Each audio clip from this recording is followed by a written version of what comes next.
Cet épisode a été créé à partir de l'anglais en utilisant l'intelligence artificielle.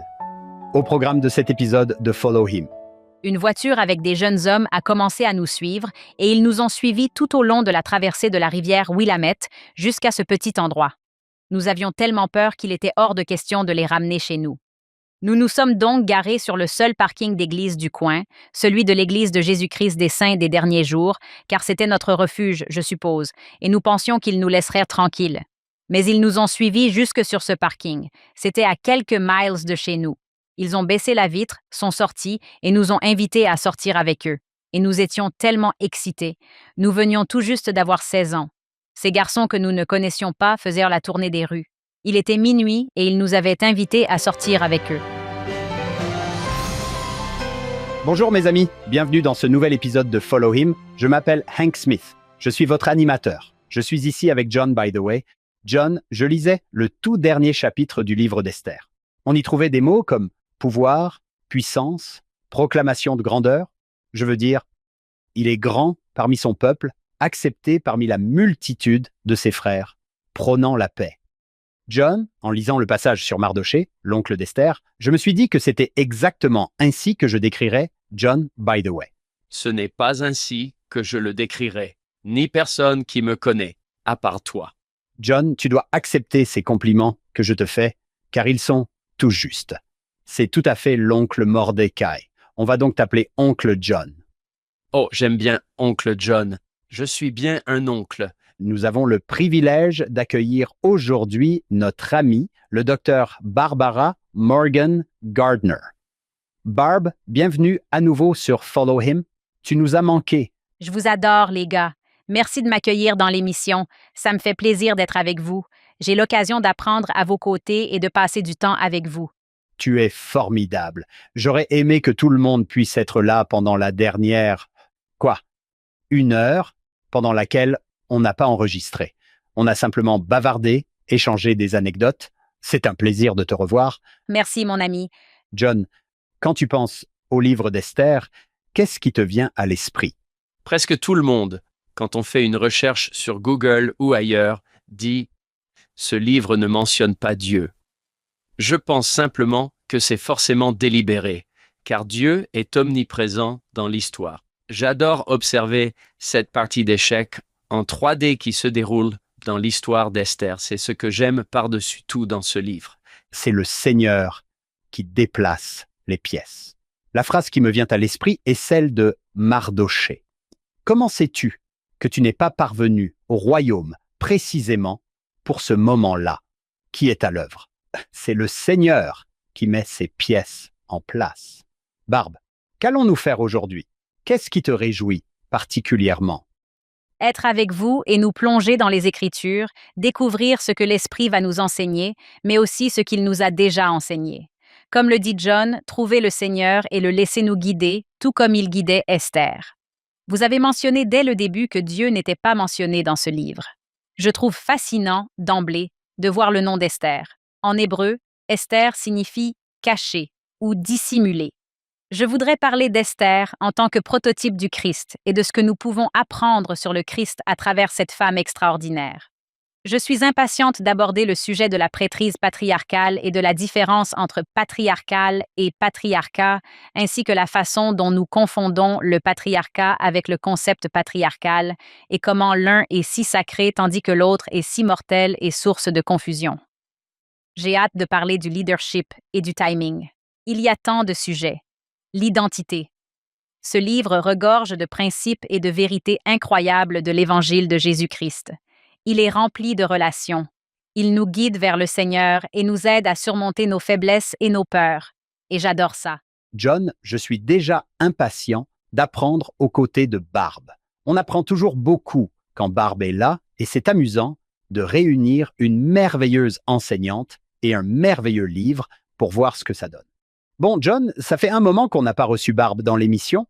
Il se peut qu'un nouvel auditeur se dise « Attendez, j'ai déjà entendu ce nom. C'est qui déjà? Que savons-nous de Barbe? Pourquoi son nom est-il si long? » Docteur Barbara Morgan Gardner. Ça fait beaucoup de syllabes. Bon, écoutez. Avant que John n'intervienne, je vais vous dire une chose. Comme nous parlons des femmes, de la prêtrise et de sujets de ce genre, Cela peut me toucher personnellement. Mais ma bénédiction patriarcale dit que, en utilisant mon nom de famille, j'honorerai mes parents. Je veille à me faire appeler Barbara Morgan Gardner parce que je tiens à rendre hommage à mes parents pour m'avoir élevée et à souligner à quel point c'est important. C'est donc ce que je suis. Mes parents m'ont donné le prénom de Barbara Morgan, puis je me suis mariée avec le merveilleux Dustin. Je porte donc tous ces noms, et les noms ont leur importance. Ça sonne à merveille. Barbara Morgan Gardner. Merci. Je m'appelle Hank. C'est plutôt un nom de chien qu'un nom d'humain.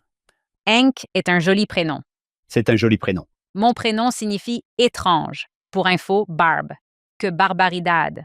Ouais, étrange. L'étrange. Je sais que ça me fait mal. L'étrange? Eh bien, en parlant d'étrange, John, parle-nous de Barbara.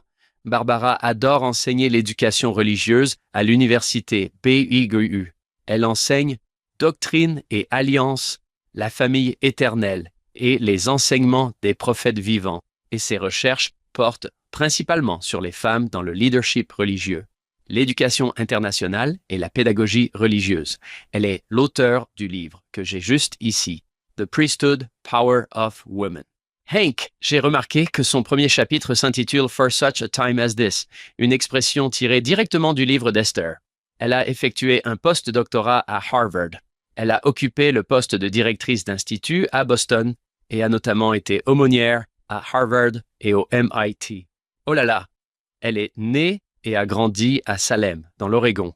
Elle a effectué une mission auprès de la communauté hispanophone au centre d'accueil du Temple de Los Angeles. Elle vit à Highland, dans l'Utah, est mariée à Dustin Gardner et ils ont 2 enfants.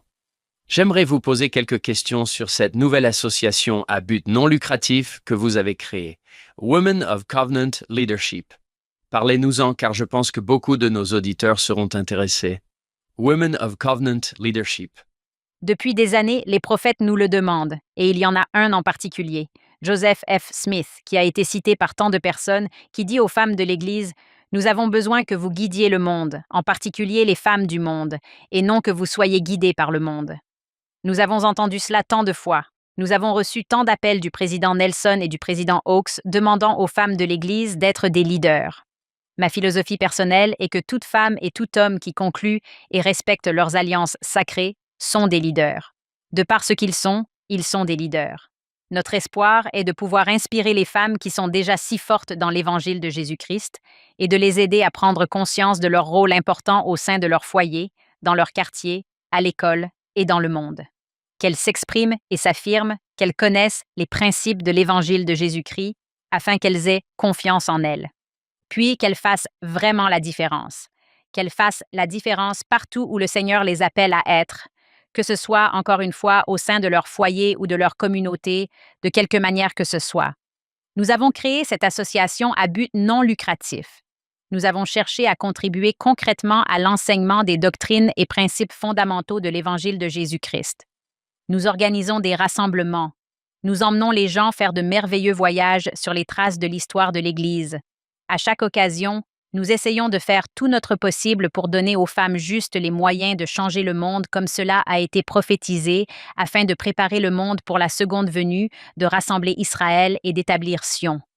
Nous nous investissons pleinement, nous allons de l'avant et nous nous amusons beaucoup. Nous serions ravis que quiconque se joigne à nous. Nous gravissons cette montagne pas à pas, en espérant accomplir et répondre aux appels d'un prophète. Comment les gens peuvent-ils en savoir plus? Comment peuvent-ils s'impliquer? Nous venons de créer un site web, womenofcovenantleadership.org. Nous avons également un podcast intitulé Grounded in the Gospel of Jesus Christ. Il s'agit d'un podcast plus formel, diffusé chaque semaine, qui s'appuie sur le manuel Viens et suis-moi. Seules des femmes participent à ce podcast. Et encore une fois, ce sont des femmes ancrées dans l'Évangile de Jésus-Christ, qui sont en accord avec les prophètes, les voyants et les révélateurs. Elles viennent chez moi, s'assoient à table, et nous discutons ensemble des doctrines et des principes de chacun des chapitres de l'Ancien Testament ou de tout autre sujet que nous étudions cette année-là. Juste entre sœurs. Oui, c'est sympa. C'est une expérience formidable. C'est génial. Merveilleux. On l'appellera le podcast jumeau de Follow Him. Merci. J'adore cette idée. C'est notre petit frère. C'est exact. Oui, on s'aime. Tout ça reste dans la famille. Et un grand merci à vous tous de nous avoir aidés à y réfléchir et à nous lancer. Votre aide nous a été très précieuse, alors merci. Oui. Barb est une bonne amie de notre formidable collègue, Lisa Spice. D'accord. Si vous n'avez pas eu l'occasion de regarder l'émission Judges qui venait juste de passer avant ce podcast, vous pouvez revenir en arrière. Lisa fait un travail phénoménal. On l'a invitée dans notre émission. Elle est arrivée en criant un peu et en faisant comme si elle ne savait pas grand-chose, mais soyons honnêtes, cette femme est brillante et tellement drôle. Oui, on l'a invitée dans notre émission. J'en suis tellement reconnaissante. Alors merci Lisa d'être venue. Oh, c'est génial. Les auditeurs ont pu en profiter doublement car nous avons enregistré Judge avec Laurie Denning qui est là. Arrête ça. Vous pourriez les voir toutes les deux dans notre émission et dans la vôtre. Je pense que tout le monde devrait aller faire ça. D'accord. Je vais le faire moi-même. Ça va être une expérience formidable. Ces sœurs Denning, elles savent ce qu'elles font. Et leur rire est tellement similaire. Quand on les écoute, on se dit « Oh, waouh, ce sont des sœurs jumelles. Elles ne se ressemblent pas beaucoup, elles ont pris de l'âge. Ce sont clairement deux personnes différentes, mais leur rire, il est toujours le même. » Très bien. Commençons par le manuel « Viens et suis-moi ». Le titre de la leçon de cette semaine est « Tu es venu pour un moment comme celui-ci ». De nombreux événements du livre d'Esther peuvent sembler être le fruit du hasard ou d'une coïncidence. Comment expliquer autrement qu'une jeune fille juive orpheline soit devenue reine de Perse au moment précis où il fallait pour sauver son peuple du massacre? Quelles étaient les chances que le cousin d'Esther, Mardoché, surprenne par hasard un complot visant à assassiner le roi? S'agissait-il de coïncidence ou faisait-elle partie d'un plan divin? Frère Rasband a fait remarquer « Ce qui peut sembler être un hasard est en fait supervisé par un Père céleste aimant. » Le Seigneur est présent dans les petits détails de notre vie. Nous ne reconnaissons peut-être pas toujours l'influence du Seigneur dans ces petits détails, mais l'expérience d'Esther nous enseigne qu'il peut guider nos pas et nous préparer pour le moment où nous pourrons être des instruments entre ses mains afin d'accomplir ses desseins. Magnifique! Très bien, Barb. Tu as beaucoup de choses préparées. Tu es enthousiaste à ce sujet. Par où veux-tu commencer? Je voudrais commencer exactement là où vous venez de commencer. Dieu se révèle. La question est, le voyons-nous, observons-nous et remarquons-nous la majesté de l'instant? Et je pense que le livre d'Esther nous amène vraiment là. Je vais juste vous raconter une petite anecdote. Cela m'est arrivé ce matin même. Je vais simplement faire le lien avec ce sujet, car j'y pense. Un moment empreint de majesté. J'ai un neveu à qui je viens de parler et il m'a donné la permission de partager cela. Il est tellement adorable. J'aime tellement ce jeune homme. Il est en mission en Sierra Leone. Il rentre chez lui un peu plus tôt que prévu. Il adore sa mission. Il adore servir. Il adore les gens. Il adore tout. Il rentre chez lui pour prendre des décisions importantes concernant sa vie. Alors que je lui parlais, l'Esprit m'a confirmé avec une grande force. Sois satisfait de lui et réjouis-toi pour lui. C'est, dans ce cas précis, la bonne chose à faire. C'est à lui de décider. C'est simplement ce que j'ai ressenti. Mais au téléphone, il m'avait dit qu'il ne connaissait pas encore ses horaires de voyage, mais qu'il rentrerait probablement cette semaine. Et je lui ai répondu « J'aimerais vraiment pouvoir être là, mais en fait, nous partons. Nous prenons l'avion pour l'Europe cette semaine. » Je suis tellement triste de ne pas pouvoir venir t'accueillir à l'aéroport pour te serrer dans mes bras et te dire à quel point je t'aime, etc., parce que ça va être difficile de rentrer à la maison. Quand je lui ai dit ça, on s'est dit « Oui, ce serait génial. » Et j'aimerais bien qu'on puisse se voir, mais on comprend bien que je serai de retour dans 1 semaine et demie. Pour faire court, il a reçu son itinéraire de voyage pour rentrer à la maison. Il arrive de Sierra Leone. Il m'avait déjà parlé de son itinéraire. Il m'a envoyé les détails de son voyage. J'ai regardé l'itinéraire et je me suis dit « Waouh, c'est vraiment intéressant.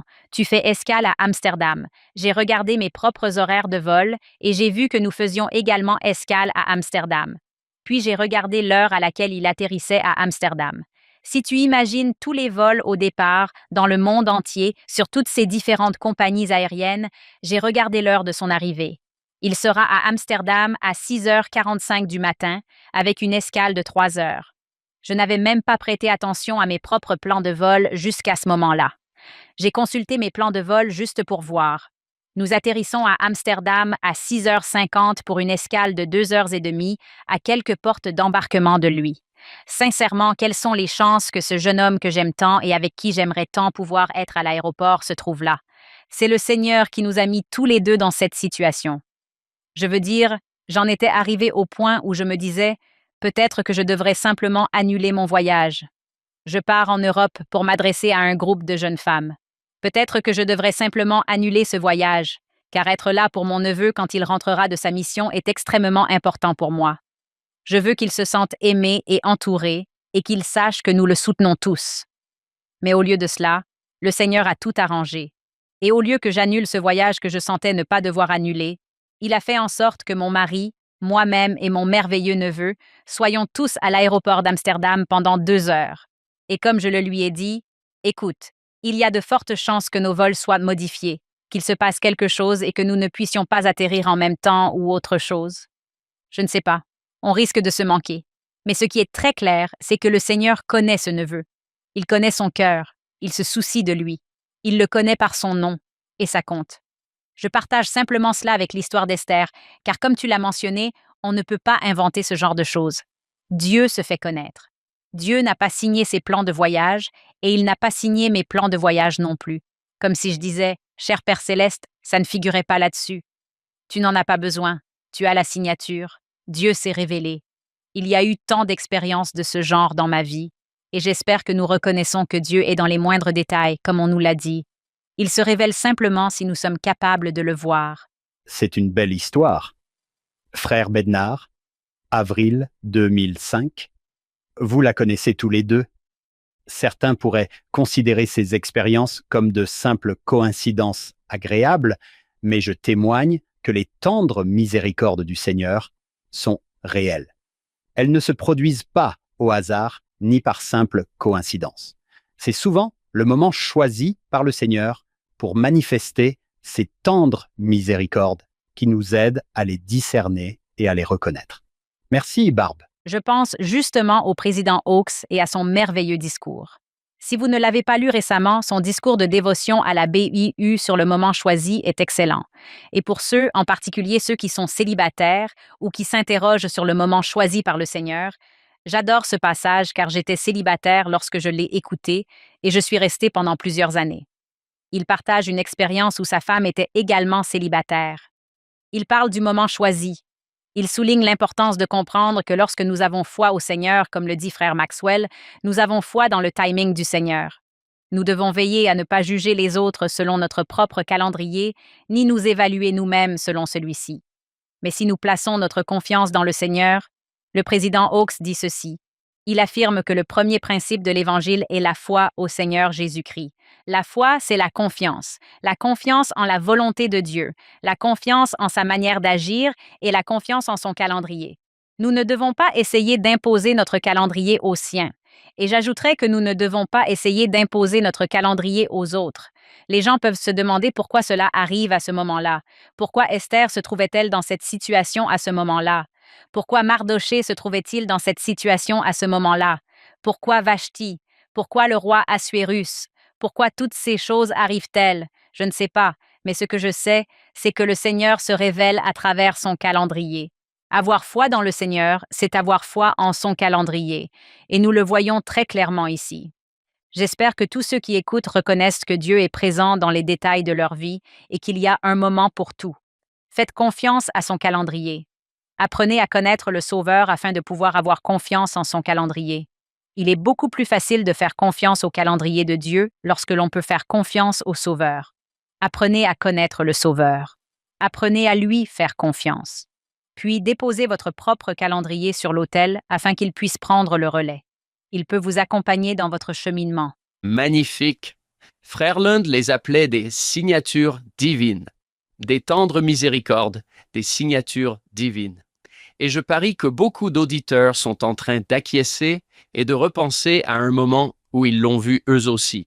Notez-les, accumulez-les et voyez à quel point Dieu est présent dans nos vies et comment, parfois, il arrange vraiment les choses pour nous, comme dans cette histoire-là aussi. Il y a ce moment dans Jean 21 où le Seigneur dit « Jetez votre filet de l'autre côté et vous trouverez ». Jean regarde Pierre et dit « C'est le Seigneur ».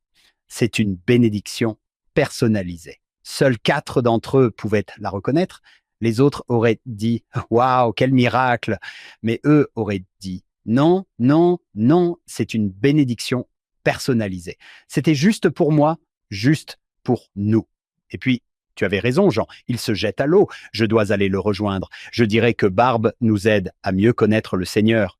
Nous voulons en savoir plus sur lui, évidemment, mais nous apprenons à le connaître en tant que personne, et son sens du moment opportun semble être un aspect si important de sa personnalité. Je suppose que je m'égare un peu ici, mais John, pour revenir à ce que tu disais à propos de mon merveilleux neveu aujourd'hui, je lui ai dit « S'il te plaît, assure-toi de noter tout ça. » Car même si cela semble fou, ce sera quelque chose que tu devras vraiment partager avec les générations futures et tes amis, et peut-être surtout pour toi-même. Comme Moroni nous l'a si bien enseigné, souvenez-vous des choses que le Seigneur a accomplies pour les enfants des hommes depuis le commencement d'Adam.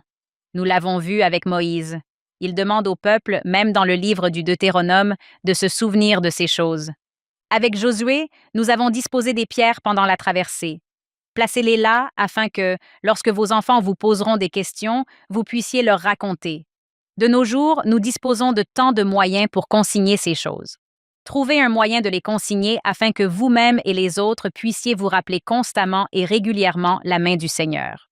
En effet, l'un des points soulevés par Frère Scott est que l'une des façons dont nous montrons à Dieu que nous l'aimons est de consigner nos expériences sacrées. Nous pouvons mieux nous souvenir de lui si nous consignons nos expériences. Il est parfois difficile de s'en souvenir. Montrez que cela vous tient à cœur en les mettant par écrit ou en les consignant d'une manière ou d'une autre. Il ne faut pas se laisser intimider en se disant « Oh, je dois noter chaque détail ». Le simple fait de noter quelques phrases suffira à garder cela à l'esprit. J'ai juste une note sur mon téléphone. Ou tu peux même enregistrer un mémo vocal et dire « Voilà ce qui m'est arrivé aujourd'hui ». Si tu n'as pas envie d'écrire, dis-le simplement. Aujourd'hui, avec les mémos vocaux, je crois qu'il suffit d'appuyer sur ces petits guillemets pour que ça se transforme en texte, comme la reconnaissance vocale. Et vous pouvez même importer cet enregistrement audio dans votre recherche généalogique. Il existe tellement de façons de conserver ce genre de choses. L'essentiel, c'est de se souvenir. C'est le principe, n'est-ce pas? Se souvenir de la main du Seigneur en toutes choses. C'est merveilleux. Si vous me le permettez, j'ai des sentiments très forts à propos du livre d'Esther. Tout commence dès le premier chapitre. C'est en quelque sorte un livre consacré aux femmes. Quand je lis le livre d'Esther, j'y vois l'influence des femmes à un très très haut niveau. Je crois qu'aujourd'hui, Esther répondrait à l'appel du prophète, et il y a un certain nombre de points dont nous pourrions parler. Mais avant même d'aborder Esther, je voudrais parler de Vashti. En fait, dans mes écritures, j'adore Vashti.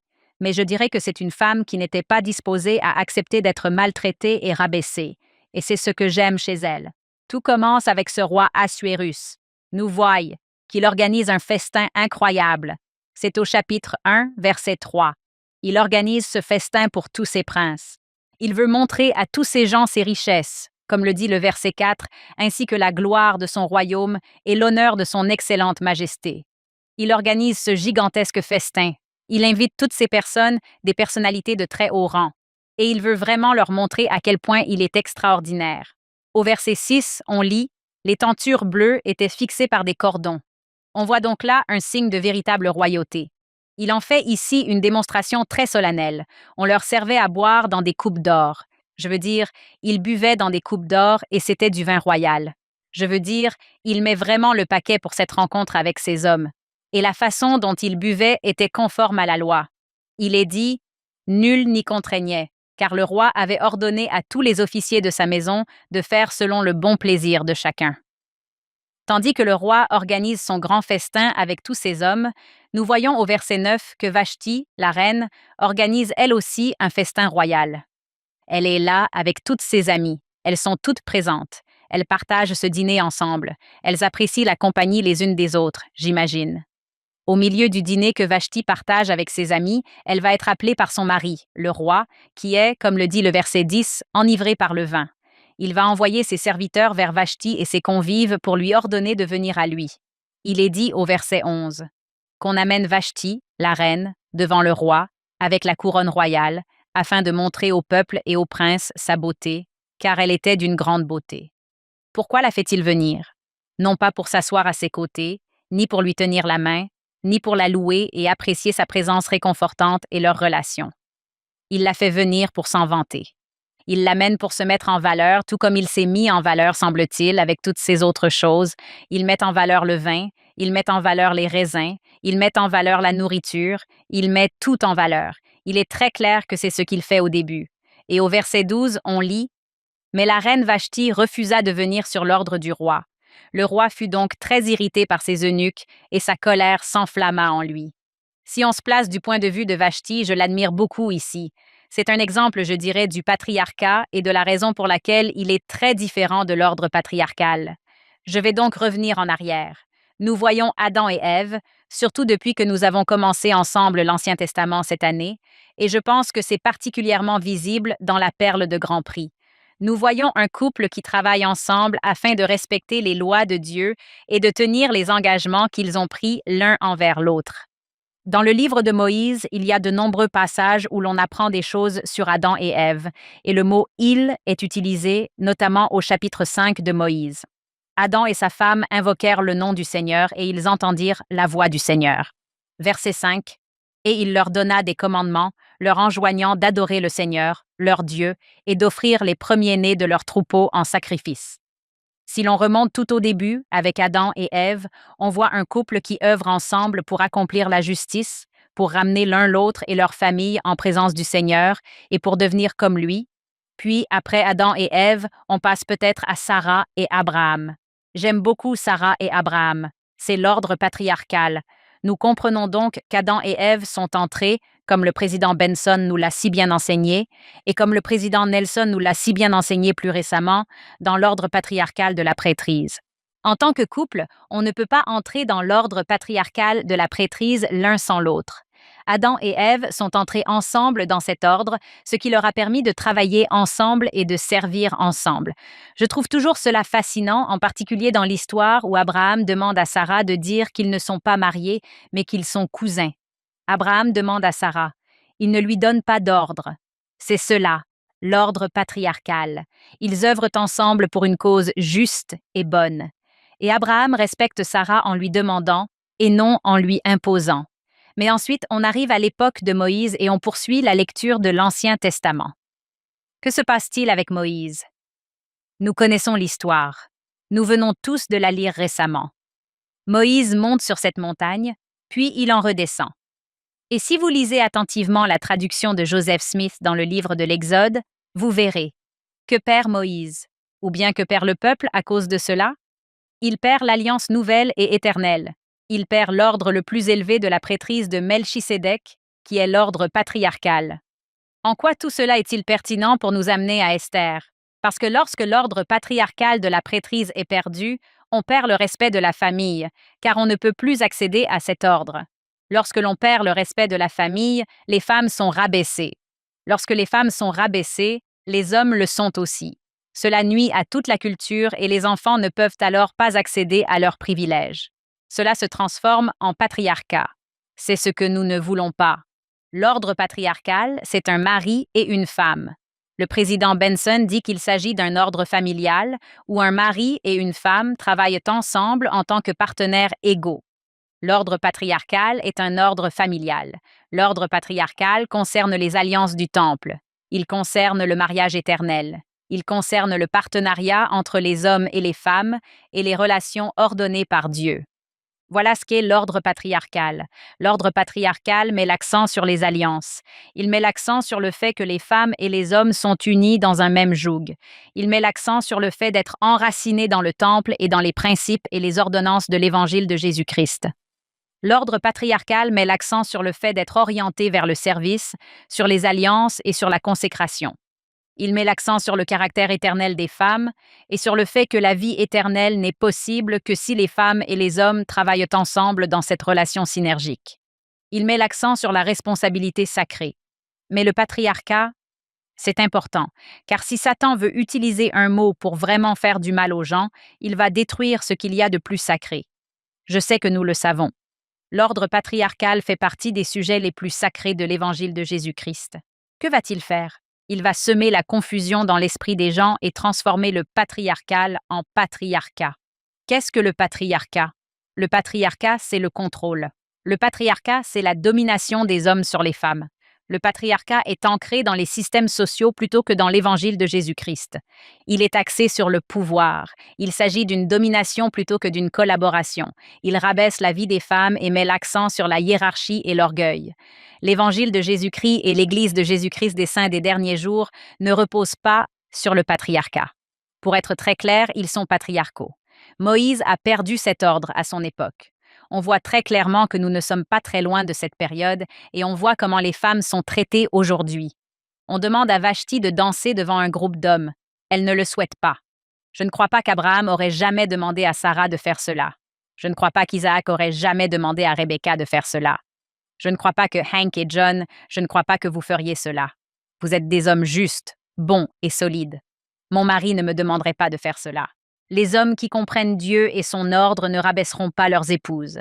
Je suis extrêmement reconnaissante et bénie d'avoir dans ma vie des hommes incroyables qui comprennent ce que signifie conclure et respecter des alliances sacrées. Et ceux-là traitent les femmes avec le plus grand respect.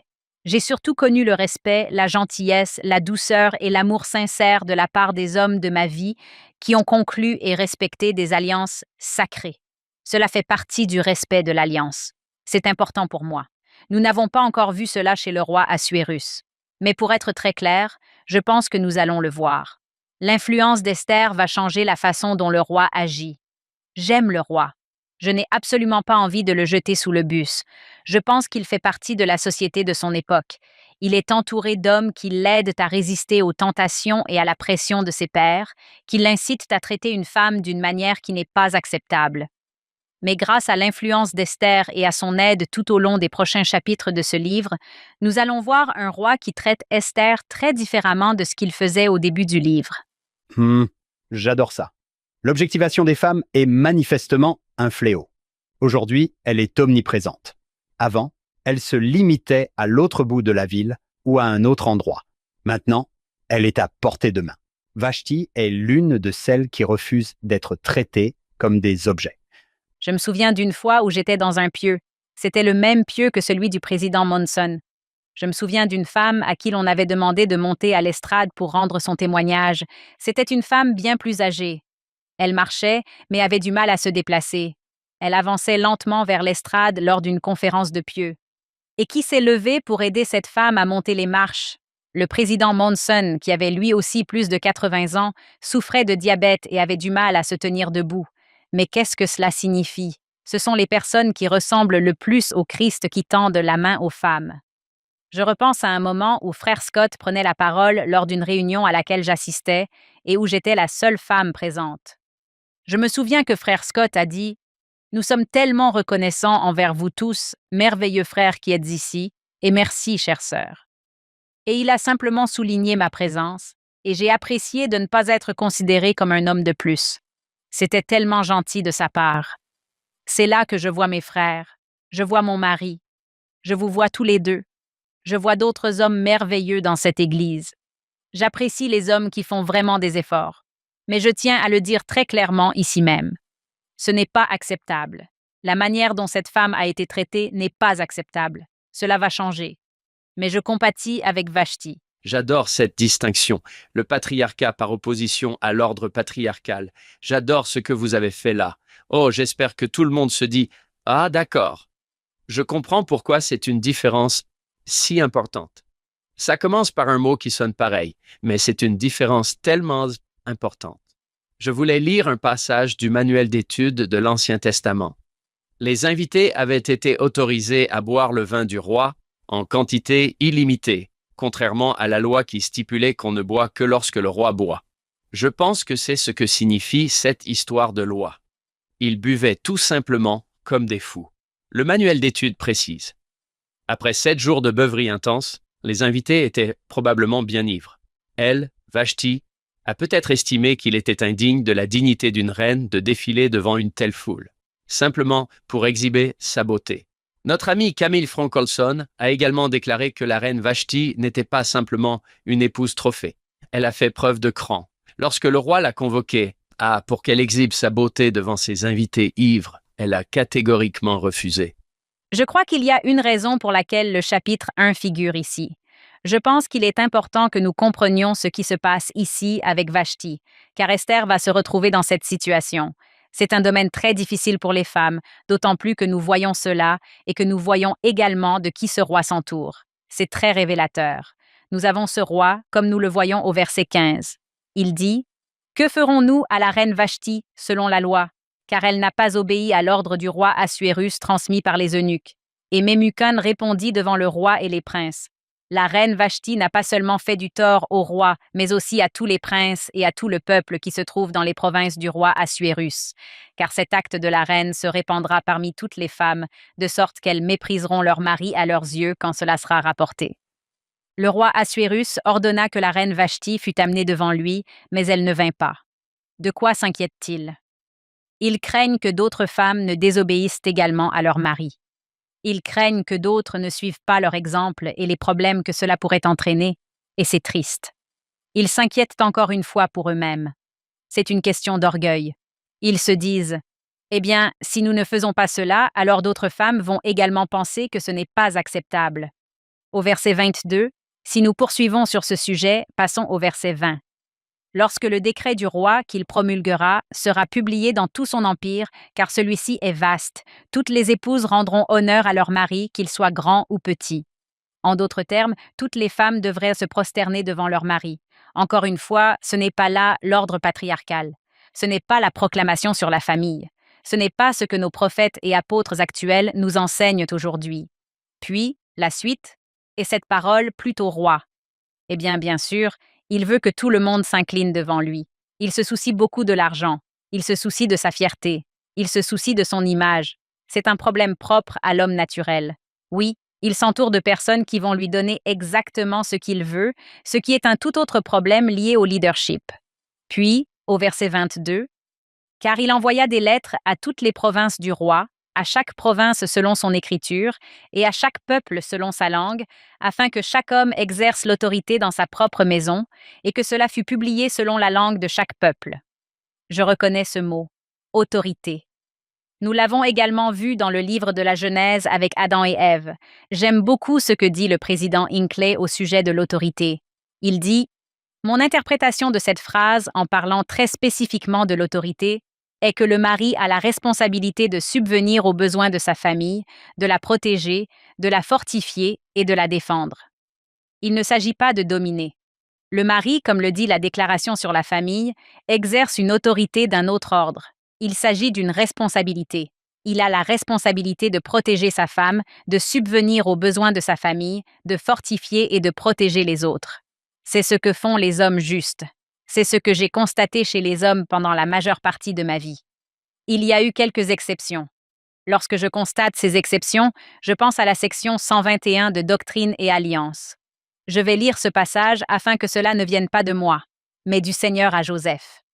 Voici, nombreux sont ceux qui sont appelés, mais peu sont élus. Et pourquoi ne sont-ils pas élus? Parce que leur cœur est trop attaché aux choses de ce monde, comme le roi Assuérus en ce moment. Et parce qu'ils aspirent aux honneurs des hommes, comme le roi Assuérus, de sorte qu'ils n'apprennent pas cette seule leçon, que les droits de la prêtrise sont indissociables des pouvoirs du ciel, et que les pouvoirs du ciel ne peuvent être contrôlés ni exercés que par les principes de la justice. Il est vrai qu'ils peuvent nous être conférés, mais lorsque nous nous employons à dissimuler nos péchés, ce qu'ils faisaient, ou à satisfaire notre orgueil, ce qu'ils faisaient, ou notre vaine ambition, ce qu'ils faisaient, ou à exercer un contrôle, une domination ou une contrainte sur l'âme des enfants des hommes, ce qu'ils faisaient, et tout degré d'injustice, voici, les cieux se retirent, l'Esprit du Seigneur est attristé, et lorsqu'il se retire, c'en est fini de la prêtrise ou de l'autorité de cet homme. Mais à l'inverse, au verset 41, aucun pouvoir ni aucune influence ne peuvent ni ne doivent être maintenus en vertu de la prêtrise, si ce n'est par la persuasion, la longanimité, la douceur, l'humilité, l'amour sincère, la bonté et la connaissance pure, qui élargissent grandement l'âme, sans hypocrisie, sans ruse, en réprimandant avec sévérité le moment venu lorsque tu es poussé par le Saint-Esprit, puis en manifestant par la suite un amour accru envers celui que tu as réprimandé, de peur qu'il ne le considère comme son ennemi, et que tes entrailles soient pleines de charité. Voilà ce que sont les hommes justes et merveilleux. Ils reconnaissent qu'ils ne sont pas parfaits. Et j'ajouterai que cela vaut également pour les femmes. Si les femmes sont dominatrices, si leur cœur est attaché aux choses du monde, si elles agissent avec orgueil ou par vaines ambitions, ou si elles exercent un contrôle ou une domination sur les autres, sur leurs maris ou leurs enfants, amen à la puissance de la prêtrise dont elles ont été dotées au temple. Amen à l'autorité qu'elles ont reçue en contractant leurs alliances au temple et en étant appelées et mises à part dans des appels. Amen à cela pour les femmes aussi. Les femmes et les hommes qui respectent leurs alliances aident les gens à venir au Christ et à lui ressembler. Tout ce qui est en deçà ne vient pas de Dieu. Pour être clair encore une fois, cela ne vient pas de Dieu. Si des femmes ou des hommes se traitent mutuellement de manière négative, Vashti en fait l'expérience. Et Esther ne va pas tolérer cela. Vashti ne l'a pas toléré et Esther ne va pas le tolérer non plus. Mais la justice d'Esther, je crois, va vraiment aider ce roi. Et combien de fois avons-nous mentionné la section 121? J'adore non seulement la manière dont elle traite des relations humaines, mais aussi cette idée selon laquelle, d'accord, on vous a peut-être conféré la prêtrise, mais si vous agissez ainsi, vous n'avez pas la prêtrise. Je me souviens d'une fois où mon père, je rentrais d'un déplacement de volleyball. J'étais au lycée. Mes parents avaient 13 enfants.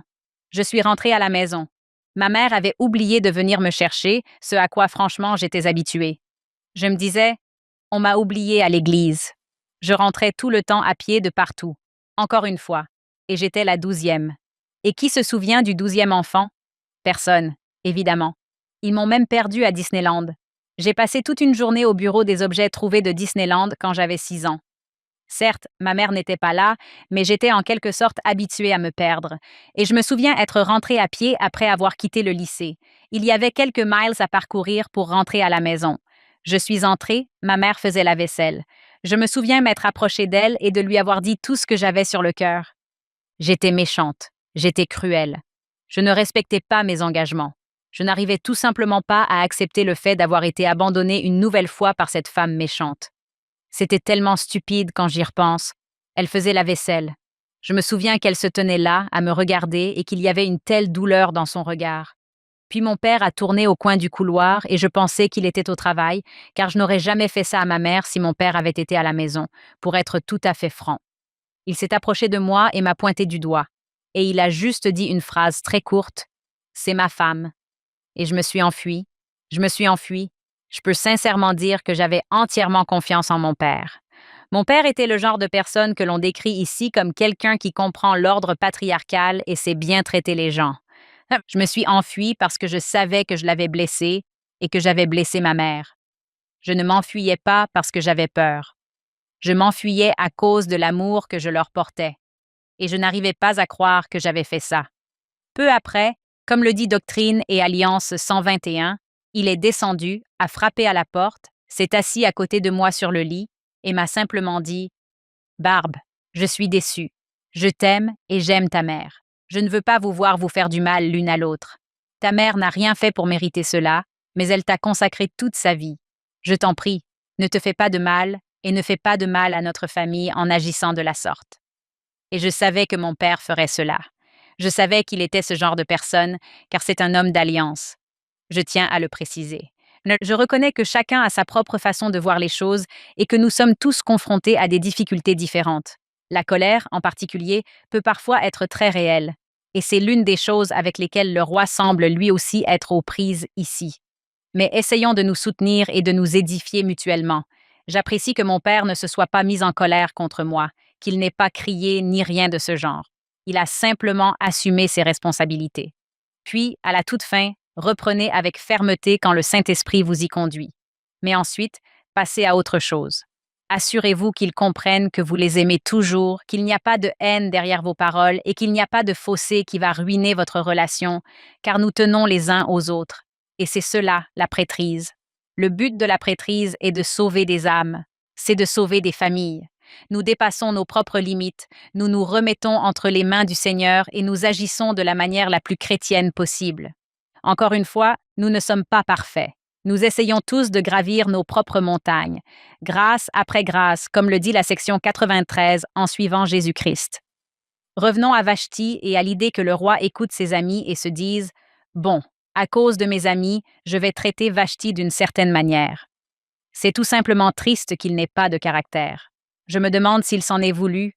On le voit bien au chapitre 2. Je vais m'y attarder un instant.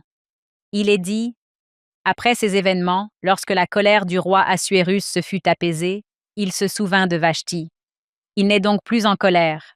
Je me trompe peut-être, mais de mon point de vue, pour une raison que j'ignore, j'ai appris à aimer ce roi d'une manière un peu étrange, justement parce qu'il est si humain. Une fois sa colère passée, il reste assis là et se souvient de Vashti, et de ce qu'elle avait fait, et de ce qui avait été décrété contre elle. Alors les serviteurs du roi qui s'occupaient de lui dirent « Qu'on cherche pour le roi une jeune vierge belle. » Je ne sais même pas si c'était ce qu'il voulait. Je me demande s'il ne voulait pas simplement qu'elle revienne. Peut-être s'est-il rendu compte qu'il avait commis une énorme erreur. Il était vraiment en colère, et peut-être voulait-il simplement qu'elle revienne. Il ne fait que penser à Vashti. Mais les gens qui l'entourent lui disent « Allons te trouver une jeune fille vierge pour te rendre heureux. » Je ne sais pas. Peut-être est-ce bien ce qu'il voulait. Cela ne me semble pas être elle lorsque je lis ce passage. Puis, au verset 3, on lit « Que le roi nomme des fonctionnaires dans toutes les provinces de son royaume, afin qu'ils rassemblent toutes les jeunes vierges belles à Suse, au palais, dans la maison des femmes, sous la garde d'Égée et des eunuques du roi, gardiens des femmes, etc. » Le roi donne donc son accord. À mon avis, il n'y a rien de plus à ajouter. Je pense que le roi reconnaissait déjà qu'il avait commis une erreur et qu'il pensait à elle. Il n'est pas dit qu'il lui en voulait. Je pense qu'il pense à elle. Mais la réalité est qu'une situation s'est désormais installée. Vashti n'est plus là. Le roi souhaite prendre une autre épouse, ce qu'on faisait à l'époque d'un point de vue culturel pour trouver une autre épouse au roi. Ce qui nous amène à la partie suivante, là où nous commençons maintenant, c'est qu'on va nous présenter Esther. Barbe, j'apprécie que tu sois si gentil avec le roi. Ça m'en dit long sur qui tu es. Tu veux voir le bon côté de lui. Il est tellement influençable. On dirait que, tout au long du livre, c'est presque comme s'il ne pouvait pas être lui-même parfois. Que quelqu'un lui envoie quelque chose et qu'il dise « Eh bien, oui, d'accord, faisons ça. » Je suis content que tu vois tant de bonté en lui. C'est tout à fait toi. Il y a des femmes qui ont du caractère dans cette histoire. Y aura-t-il un homme qui en aura aussi? Et heureusement que Mardoché est là. J'ai noté dans ma marge « Il s'est souvenu de Vashti » et j'ai ajouté « sobre » parce que peut-être qu'il était désormais sobre. Il a dit « Où est-elle passée ?» Qu'est-ce que j'ai fait? Ouais, qu'est-ce que j'ai fait? Et puis, comme tu l'as dit, au lieu de résoudre le problème lui-même, un serviteur débarque et dit « Hé, j'ai une idée. » Ouais, d'accord, on va faire ça. Il y a une réalité derrière cette question. Qu'est-ce que j'ai fait? Je pense que c'est pour ça que j'accorde au roi le bénéfice du doute, parce qu'on voit bien que le roi change. Pour être clair, nous commettons tous des erreurs. Qui d'entre nous ne s'est jamais dit « Qu'est-ce que j'ai fait ?» Que ce soit parce qu'on avait bu et qu'on se réveille le lendemain matin, parce qu'on était en proie à un accès de colère et qu'on se réveille le lendemain matin, ou parce qu'on avait peur et qu'on se réveille le lendemain matin. On a porté un jugement et on se réveille le lendemain matin. Chacun d'entre nous, et cela fait partie de la condition humaine, se demande « Oh non, qu'ai-je fait ?» Je pense, pour répondre à ton argument, Hank, que tu dis « Pourquoi n'a-t-il pas plus de courage ?» Eh bien, je pense qu'il y a peut-être une réponse, là encore, dans la section 121, car il manque de confiance en lui. Il manque de confiance en lui. Et pourquoi manque-t-il de confiance en lui? Parce qu'il n'est pas, semble-t-il, plein de vertu et qu'il n'est pas plein de charité. Et si vous manquez de vertu et de charité, vous manquez de confiance en vous. Et vous êtes plus susceptible d'être influencé par les mauvaises influences du monde. Dans ma vie, les personnes que je vois qui ont le moins confiance en elles sont celles qui affichent peut-être une fausse confiance. Les personnes les plus sûres d'elles sont celles qui ressemblent le plus au Christ. Plus nous ressemblons au Christ, plus nous avons confiance en nous. Et souvent, c'est une confiance tranquille. C'est une confiance qui s'accompagne de diligence, mais c'est aussi une confiance inébranlable. On peut pousser quelqu'un jusqu'à un certain point, mais un fils ou une fille de Dieu qui a confiance en lui-même devant le Seigneur ne se laissera pas entraîner dans ce jeu. Je me souviens, John, tu te souviens sûrement du président Hinckley lors de la session de la prêtrise de la conférence générale. Cela n'existe plus aujourd'hui, mais on était assis là et on savait qu'il allait exhorter les hommes à faire mieux. Je me souviens d'être assis là et de m'être dit « D'accord, président Hinckley, nous sommes en 2006. Cette prêtrise s'accompagne d'une grande obligation d'en être digne. Nous ne pouvons pas nous livrer à des pensées impures.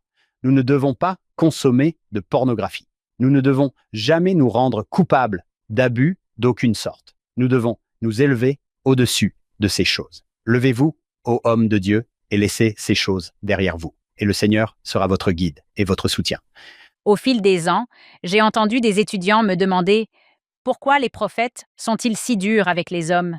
Et pourquoi ne disent-ils rien aux femmes ?» Les frères s'adressent aux femmes avec tout autant de fermeté, mais ils le font d'une manière différente, comme vous venez de le dire, John. Combien de fois le président Monson a-t-il dit aux femmes « Vous devez nettoyer vos vitres pour ne pas juger la voisine d'à côté ?» En réalité, ces vêtements sont plutôt propres. Ce sont vos vitres qui sont sales. C'est à nous qu'il s'adresse. Joseph Smith l'a dit. En fait, on le trouve dans les premiers procès-verbaux de la Société de secours, où Joseph Smith s'adresse à ces femmes. C'est très similaire à la section 121 de Doctrine et Alliance. Au lieu d'utiliser certains de ces mêmes mots, bien que certains soient similaires, il leur dit « Retenez votre langue. Veillez à ne pas parler négativement d'une autre femme. Faites attention à la manière dont vous vous exprimez. Faites attention à ne pas porter de jugement. Ils disent des choses, ils corrigent et aident les femmes à s'améliorer. On le voit chez le président Nelson. On l'a vu chez le président Oaks, mais le frère Bednar vient de s'adresser aux femmes et il leur a demandé de se lever. Levez-vous. Faites davantage. Soyez meilleurs. Nous entendons tous les deux ces messages, mais je pense qu'il existe souvent une manière différente de s'adresser aux femmes par rapport aux hommes. Je pense que si les femmes font preuve de perspicacité et prêtent vraiment attention à ce qui est dit, elles reconnaîtront également l'encouragement plein d'amour que le Seigneur offre à ses filles. Comme tu l'as dit, Hank, le Seigneur aime ceux qu'il châtie. J'ajouterai également, si je peux me permettre, que c'est souvent le cas pour les femmes. Peut-être en va-t-il de même pour les hommes. Je vous laisse le soin de nous le dire, même si vous n'êtes pas tous des hommes, mais vous pourriez l'être, et je ne suis certainement pas toutes les femmes, mais je dirais que parfois, je pense que les femmes croient que le Seigneur les châtie, alors qu'en réalité, c'est l'adversaire qui les rabaisse. Le Seigneur ne châtie pas en rabaissant, comme nous l'avons évoqué à propos de l'ordre patriarcal. Le Seigneur ne châtie pas en vous faisant vous sentir mal. C'est ce que frère Maxwell appelle le mécontentement divin que le Seigneur procure. Ce n'est pas ce sentiment humiliant et démoniaque « Je suis horrible, ma vie ne vaut rien ». Cela ne vient pas du Seigneur. Il est également important que les femmes comprennent comment le Seigneur s'adresse à ses filles et à ses fils. Ce sera toujours une expérience édifiante et valorisante. Encore une fois, l'ordre patriarcal n'est jamais humiliant et Dieu est à la tête de l'ordre patriarcal. Barbara, ce que vous avez dit tout au début à propos de Joseph F. Smith, dirigez le monde. Ne vous laissez pas diriger par le monde. Cela témoigne d'une grande confiance. Dirigez le monde. Cela montre qu'il a confiance en vous. Quelle belle façon de l'exprimer. C'est en vous. Vous avez le potentiel, le pouvoir de le faire. Dirigez le monde. Ne vous laissez pas diriger par le monde. Je m'en souviendrai. John, si cela ne vous dérange pas, voici la citation exacte. Je viens de la vérifier. Voici ce qu'il dit. S'adressant aux femmes de l'Église, il a déclaré « Ce n'est pas à vous d'être guidés par les femmes du monde, c'est à vous de guider le monde, en particulier les femmes du monde, et tout ce qui est digne d'éloge, tout ce qui est à l'image de Dieu, tout ce qui est édifiant, et tout ce qui purifie les enfants des hommes. Dirigez le monde. » C'est sœur Nadold, je crois, qui explique que nous avons déjà assez de femmes dures, assez de femmes méchantes ou colériques, et ainsi de suite. Mais nous avons besoin de femmes qui suivent le Christ, qui sont douces, qui utilisent leurs dons spirituels pour édifier et élever. C'est mon interprétation. Mais nous avons besoin de ce genre de femmes. Il y a une différence de pouvoir. Le monde, encore une fois, c'est un autre mot que l'adversaire adore utiliser. Le mot « pouvoir » revêt une importance capitale. Le Seigneur l'utilise régulièrement tout au long des Écritures. Satan n'aime pas ce mot. D'une manière ou d'une autre, il prend parfois une connotation négative. Mais le pouvoir utilisé dans la justice est le pouvoir de Dieu. C'est la prêtrise. Et pour les femmes comme pour les hommes, l'amour est un pouvoir. L'amour est très puissant. La charité est très puissante. Ainsi, si nous pouvions vraiment comprendre comment Dieu utilise sa puissance, comment Dieu utilise son amour, cela changerait notre façon de comprendre la prêtrise et la présidence. On me demande souvent « Qu'est-ce que présider ?» Et il existe de nombreuses citations sur la présidence. Celle que j'aime le plus explique en quoi présider est un service et ce que signifie présider dans la justice. Je vais vous en citer peut-être deux. J'adore celle-ci. Celle-ci est de frère L. Tom Perry. Souvenez-vous, mes frères, que dans votre rôle de chef de famille, votre femme est votre compagne. Depuis le commencement, Dieu a enseigné à l'humanité que le mariage doit unir le mari et la femme dans l'unité. Par conséquent, il n'y a ni président ni vice-président dans une famille. Le couple œuvre ensemble éternellement pour le bien de la famille. Ils sont unis en parole, en actes et en action lorsqu'ils dirigent, guident et orientent leur cellule familiale. Ils sont sur un pied d'égalité. Ils planifient et organisent les affaires de la famille conjointement et à l'unanimité à mesure qu'ils avancent. Ces dernières années, Frère Soares a expliqué ce que signifie avoir cet ordre patriarcal et conclure cette alliance éternelle de la prêtrise. Frère Holland a dit une phrase remarquable à ce sujet. « Je n'ai aucun problème avec le fait qu'un homme comprenne ce que signifie présider, car lorsqu'il le comprend, il va servir, aimer et s'édifier mutuellement. » Frère Rasband dit « Présider ne signifie pas dominer. Encadrer ne signifie pas jouer un rôle secondaire. Dieu a donné aux hommes et aux femmes des rôles différents, mais égaux et essentiels, qui se complètent mutuellement. Présider, si vous me demandez ce que c'est aimer, c'est servir, c'est protéger, c'est édifier. J'ai entendu des gens dire « qu'est-ce que c'est ?» Quand on le voit, on le sait. Quand on en fait l'expérience, on le sait. C'est un homme qui donnera sa vie pour son ami, un homme qui donnera sa vie pour sa femme. Présider, ce n'est pas contrôler. Présider, c'est servir. Je pense que c'est pour cela que le leadership à l'image du Christ est un leadership de service. J'en ai fait l'expérience. Je constate parfois que ce n'est pas le cas de tout le monde. J'en ai fait l'expérience et j'y suis très attachée. Faisons un petit va-et-vient alors. Nous avons alterné entre les hommes et les femmes. John, tu veux en entendre une de frère Christopherson? Le président Christopherson, mais ensuite frère Christopherson. Tu es prêt? En tant qu'homme de la prêtrise, nous avons un rôle essentiel à jouer dans la société, à la maison et à l'Église, mais nous devons être des hommes en qui les femmes peuvent avoir confiance, en qui les enfants peuvent avoir confiance et en qui Dieu peut avoir une confiance en eux. À l'Église et dans le royaume de Dieu, en ces derniers jours, nous ne pouvons pas nous permettre d'avoir des garçons et des hommes qui dérivent. Nous ne pouvons pas nous permettre d'avoir des jeunes hommes qui manquent d'autodiscipline et qui ne vivent que pour se divertir. Nous ne pouvons pas nous permettre d'avoir des jeunes hommes qui n'ont aucun but dans la vie, qui ne prennent pas au sérieux la fondation d'une famille et la contribution réelle à ce monde. Nous ne pouvons pas nous permettre d'avoir des maris et des pères qui ne parviennent pas à exercer une direction spirituelle au sein de leur foyer. Nous ne pouvons pas nous permettre que ceux qui exercent la sainte prêtrise selon l'ordre du Fils de Dieu gaspillent leur force dans la pornographie ou passent leur vie dans le cyberespace, faisant ironiquement partie du monde sans être dans le monde. Frères, nous avons une œuvre à accomplir. Puis, un peu plus tard dans son discours, il fait exactement ce que Barbe a conseillé de faire. Mes frères, nous avons une œuvre à accomplir. Merci pour les sacrifices que vous faites et le bien que vous accomplissez. Continuez ainsi, et le Seigneur vous aidera. Il enchaîne. On sent l'amour. Il dit, parfois, vous ne savez peut-être pas tout à fait quoi faire ou quoi dire.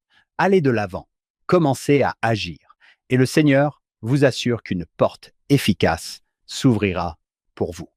Il est vrai que nous sommes, à bien des égards, ordinaires et imparfaits, mais nous avons un Maître parfait qui a accompli une expiation parfaite, et nous pouvons faire appel à sa grâce et à sa prêtrise.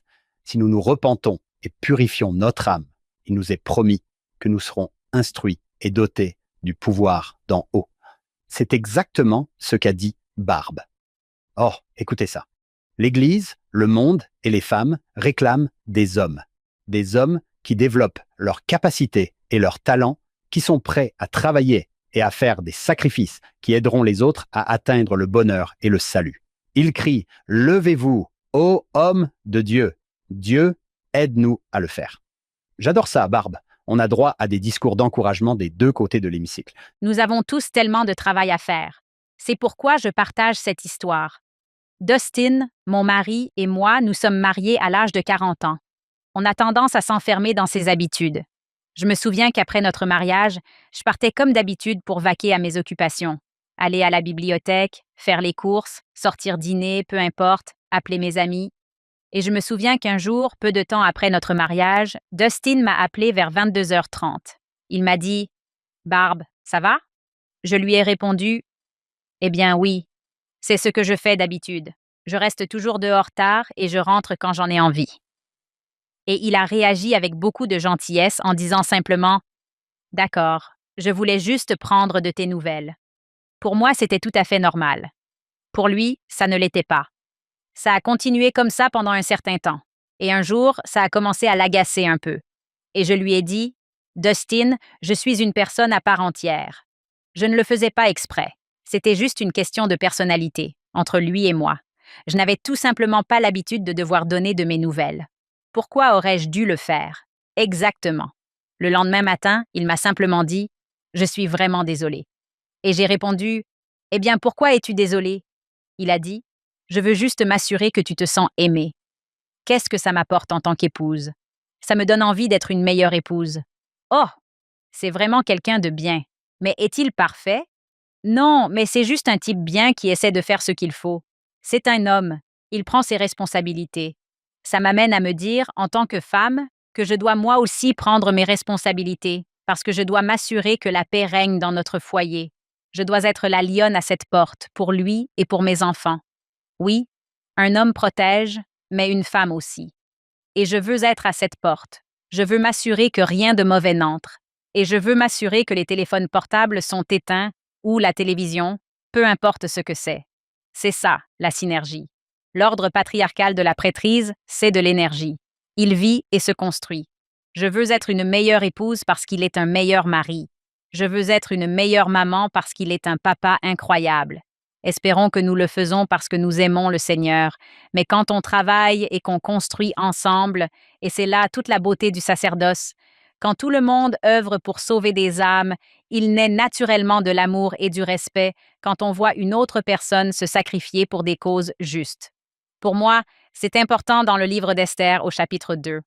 Il faut se rappeler qu'Esther était orpheline. Ses parents, pour une raison ou une autre, étaient morts. Cela aurait pu être à cause d'une bataille. Cela aurait pu être dû à diverses circonstances. Nous ne le savons pas. Esther, comme il est dit ici, au verset 7, « Et il éleva Hadassah, c'est-à-dire Esther, la fille de son oncle, ce qui, si je comprends bien, ferait d'eux des cousins si l'on voit les choses ainsi. Car elle n'avait ni père ni mère, et cette jeune fille était belle et gracieuse. Mardochée, après la mort de ses parents, l'avait prise pour sa propre fille. » Nous voyons au chapitre 1 une relation entre un mari et une femme. À présent, on nous présente une relation entre un père et une fille. Je pense que cette relation entre père et fille est essentielle. J'ai déjà parlé de mon propre père et de l'influence qu'il a eue sur ma vie. Il s'agit là d'une autre forme de présidence. Présider au sein d'un couple marié et d'une relation familiale est différent d'une relation entre un père et une fille. J'imagine que cela va de soi. En fait, je crois que c'est Ellen Dalton qui a dit « La meilleure chose qu'un père puisse faire pour sa fille, c'est d'aimer sa mère. » Peut-être me toucher un peu plus personnellement, car j'ai 2 enfants adoptés, si je peux employer ce terme, même si je n'aime pas l'utiliser souvent, 2 enfants orphelins qui n'ont pas eu de parents pendant un certain temps. L'une des choses que nous comprenons d'emblée, c'est que nous devons être des parents différents de ceux qu'ils ont pu connaître très jeunes dans leur vie. Nous devons définir ce à quoi ressemble notre rôle de parent, leur enseigner très fermement certaines valeurs et établir une relation, en particulier, et je le dis pour moi-même, en particulier pour mon mari. Car voyez-vous, avec Mardochée, la relation entre un père et sa fille est extrêmement importante. Nous savons que les pères sont souvent le premier aperçu que les enfants ont de ce à quoi ressemble Dieu. C'est ainsi qu'ils perçoivent leur père. Avant qu'une fille ou un fils ne comprenne la doctrine, avant qu'ils ne comprennent les alliances, avant qu'ils ne comprennent la vérité, avant qu'ils ne comprennent Jésus-Christ, avant qu'ils ne comprennent les Écritures, ce qu'ils comprennent, c'est leur environnement. Ils comprennent la véritable nature de Dieu à travers les personnes qu'ils côtoient, et celles qui sont présentes dans leur vie. Ils vont apprendre comment Dieu les aime, comment Dieu les protège, comment Dieu les corrige, comment Dieu les discipline, comment Dieu les aide à trouver leur place. Ils vont découvrir leur propre identité grâce à leur mère, mais surtout, pour les filles, grâce à leur père. Cette relation que nous voyons ici entre Mardochée et Esther est, je pense, très clairement importante dans ce contexte. Qu'est-ce que Mardochée enseigne à Esther sur elle-même? Il la guide clairement. Il l'aime clairement. Pour moi, dans cette relation telle qu'il l'aperçoit, il y a cette position. Vous voyez au verset 7 qu'il est dit qu'il l'a prise comme sa propre fille.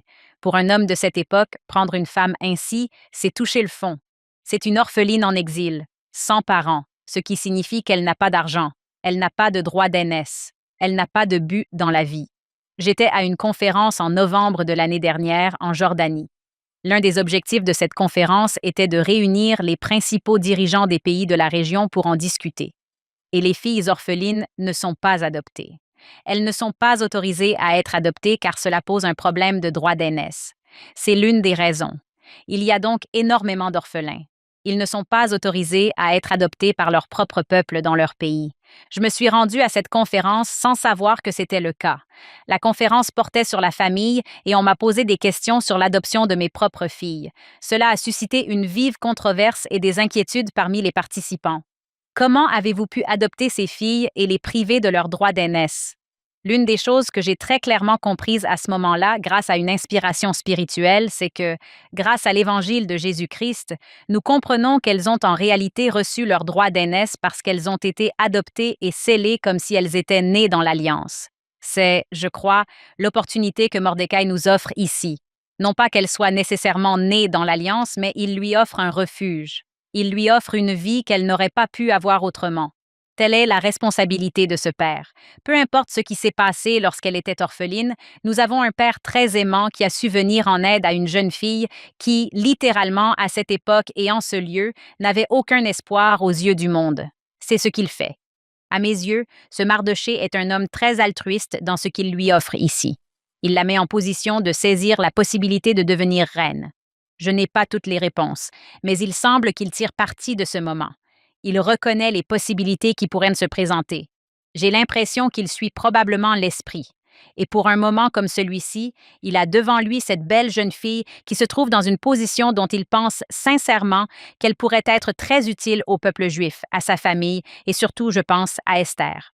Il est intéressant de noter, au verset 10, qu'Esther n'avait pas révélé son origine ni sa famille, car Mardochée lui avait ordonné de ne pas le faire. En d'autres termes, je trouve intéressant de constater qu'il s'agit ici d'une relation père-fille. Ce n'est pas une relation mari-femme que nous observons ici. Mardochée lui a donné cette consigne. C'est lui le père.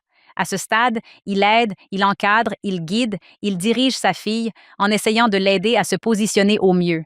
C'est une relation père-fille très différente d'une relation père-épouse. On le constate lorsqu'il l'accompagne dans cette possibilité de s'engager dans cette voie et de se positionner. Mais plus tard, nous verrons comment cette relation père-fille évolue pour qu'elle soit celle qui lui offre des opportunités. Nous voyons maintenant la synergie. Nous avons déjà observé la synergie qui peut exister entre un mari et une femme et nous continuerons à la voir. Nous voyons maintenant la synergie qui s'instaure entre un père et sa fille. C'est le début. Il lui offre des opportunités en ce moment même. Il la conseille, il la guide. Il la place dans une situation qui lui permet d'aller de l'avant, jusqu'à ce que nous arrivions au moment où il est dit que le roi s'est réjoui d'elle et qu'elle a été appelée par son nom. Elle est désormais en bonne position. Elle a été purifiée pendant 12 mois. Le roi l'apprécie vraiment. Il souhaite qu'elle devienne son épouse. Elle va maintenant être appelée à occuper une fonction où elle exercera une influence considérable au sein du royaume. On le voit donc au verset 17.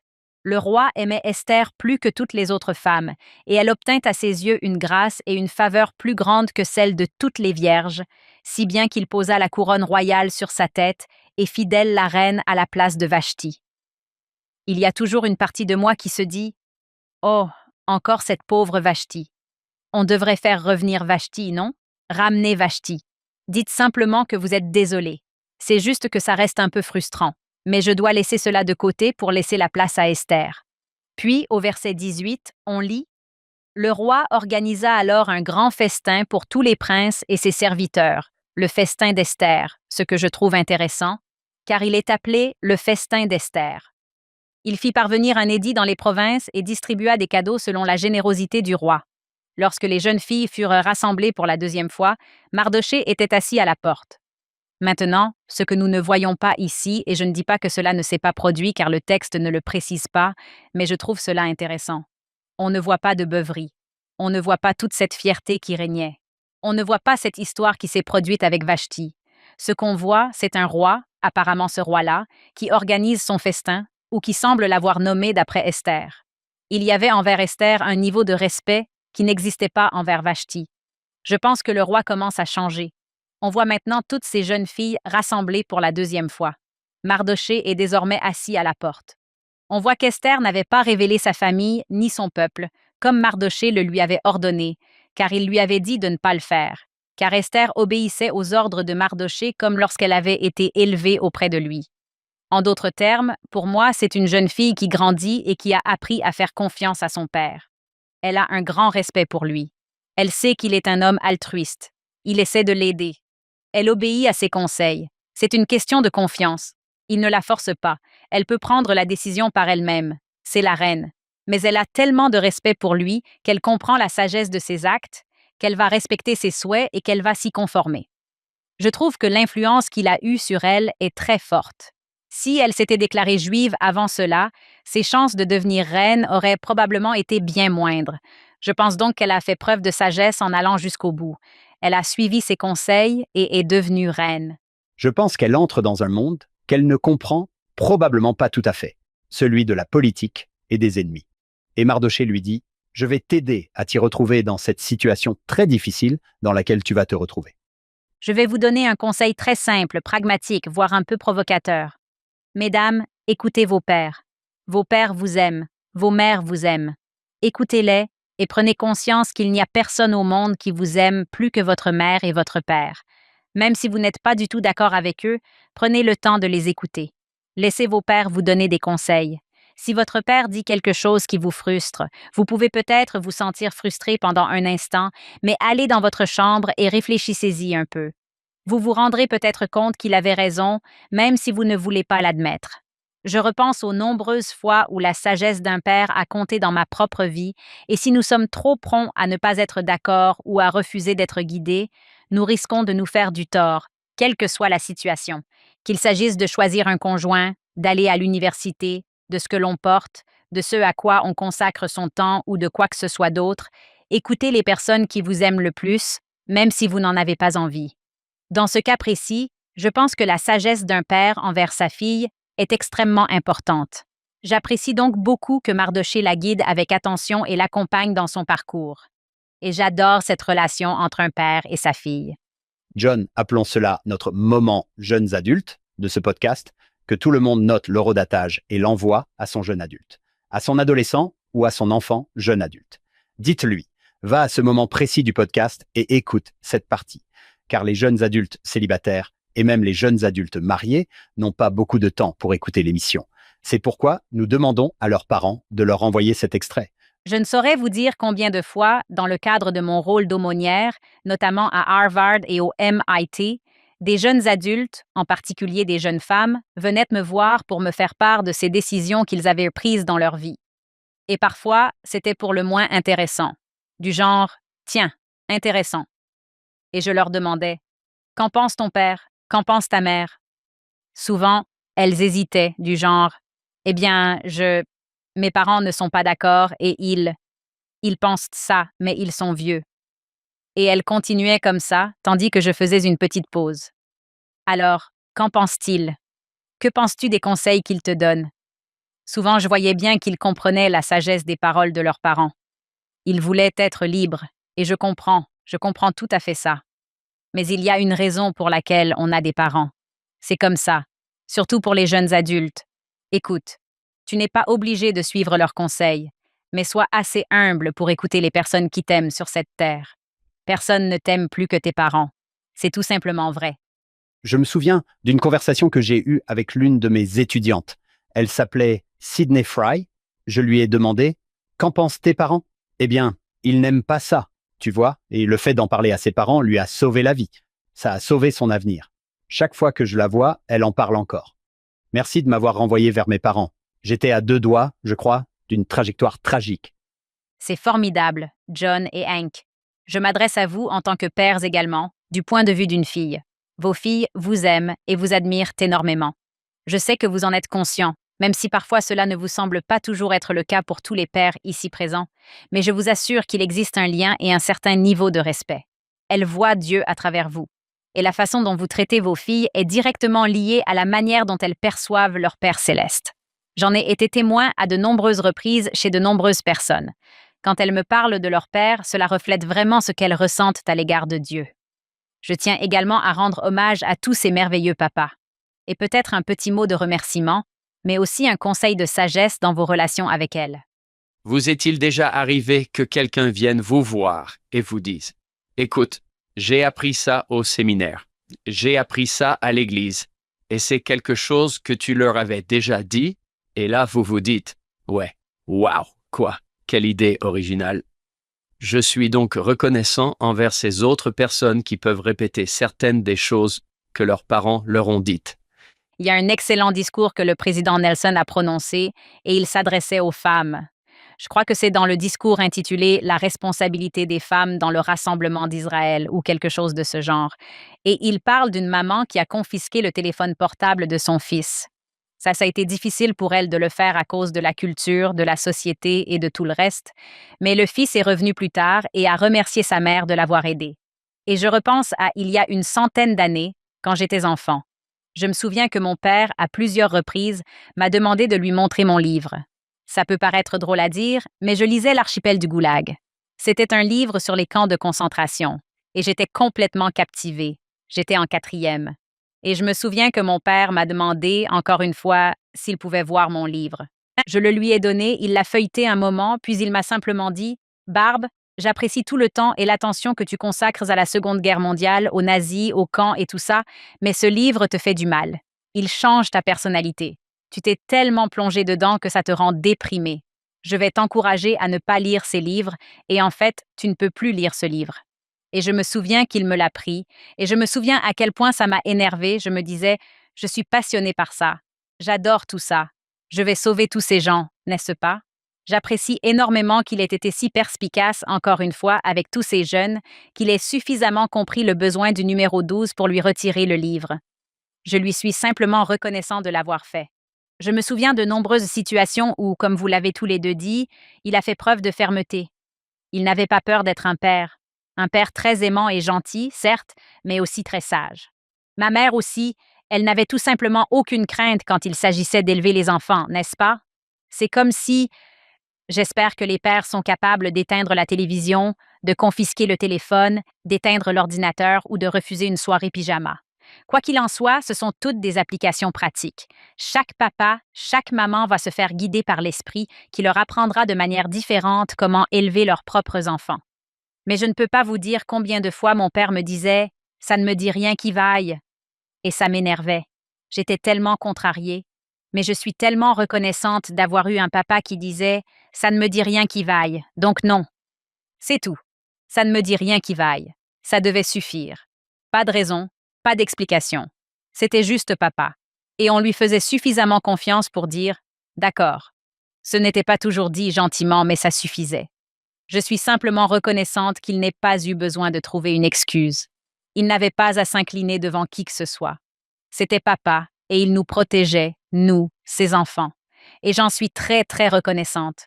J'espère que les papas pourront être des papas à la maison et que les mamans pourront être des mamans à la maison. C'est lui qui avait construit cette relation. Tout à fait. Mais vous pouvez imaginer ce que je pensais d'un Père céleste. Je savais aussi qu'il m'aimait suffisamment pour me dire non, ou suffisamment pour me retirer un livre, ou, vous savez, c'est grâce à eux que j'ai compris cela. Donc, J'adore l'idée que notre Père céleste ait différentes façons de dire « je t'aime ». L'une d'elles est simplement « je t'aime ». Une autre, ce sont 3 mots différents. Tu ne... Mais ils expriment la même chose. Je vais t'épargner tant de souffrances, de chagrin et de tristesse que tu ne perçois peut-être même pas pour l'instant. Si tu veux bien me faire confiance, tu ne feras pas ceci. C'est ça. Les limites, c'est de l'amour. je me souviens d'une fois où je venais d'avoir 16 ans et mes copines de l'époque, Nous avions toutes eu 16 ans à quelques mois d'intervalle. Et nous avons décidé de faire un tour sur la route Gut. Je ne sais pas si cela existe ailleurs, mais en Oregon, à Salem, d'où je venais, nous roulions dans la rue. Bien sûr, nos parents n'étaient pas au courant. On était toutes comme ça. Et après avoir sillonné la rue pendant un moment, une voiture remplie de jeunes hommes s'est mise à nous suivre, et ils nous ont suivis tout au long de la rivière Willamette jusqu'à ce petit coin. On avait tellement peur qu'il était hors de question de ramener l'un d'entre eux à la maison. Nous nous sommes donc garés sur le seul parking d'église du coin, celui de l'église de Jésus-Christ des Saints des derniers jours, parce que c'était notre refuge, je suppose, et en pensant qu'ils nous laisseraient tranquilles. Mais ils nous ont suivis jusque sur ce parking. C'était à quelques miles de chez nous. Ils ont baissé la vitre, sont sortis et nous ont invités à sortir. Et on était tellement excités, on venait tout juste d'avoir 16 ans. Ces garçons qu'on ne connaissait pas faisaient la tournée des rues. Il était minuit et ils nous avaient invités à sortir. Bien sûr, on a dit oui. On était complètement surexcités. On est rentrés chacune chez soi en voiture. Et puis j'ai annoncé à mes parents que j'étais tellement ravie qu'on m'ait invité à sortir par ces garçons qui étaient dans ce pick-up. Je ne leur ai pas donné tous les détails sur le fait qu'ils roulaient dans la rue et tout ça, mais bien sûr, je leur racontais ça. Et mes parents me regardaient comme pour dire « Tu es vraiment une enfant des plus intéressantes. » Disons-le comme ça. Je me souviens que mon père a dit « C'est génial que toi et tes amis ayez toutes été invités à sortir. C'est quoi votre programme? » Et je leur ai répondu « Eh bien, je ne sais pas encore. Ils vont venir nous chercher et nous emmener quelque part. » Et mon père a dit « C'est une idée tellement intéressante. » C'est ce dont je me souviens. C'est une idée tellement intéressante. Ça ne me dérange pas que vous sortiez avec ces jeunes hommes, mais vous n'irez pas n'importe où. Vous irez dans le jardin et votre frère David s'assiera sur le trampoline avec vous. Et vous ne quitterez pas le trampoline avec ces jeunes hommes tant qu'ils ne seront pas partis.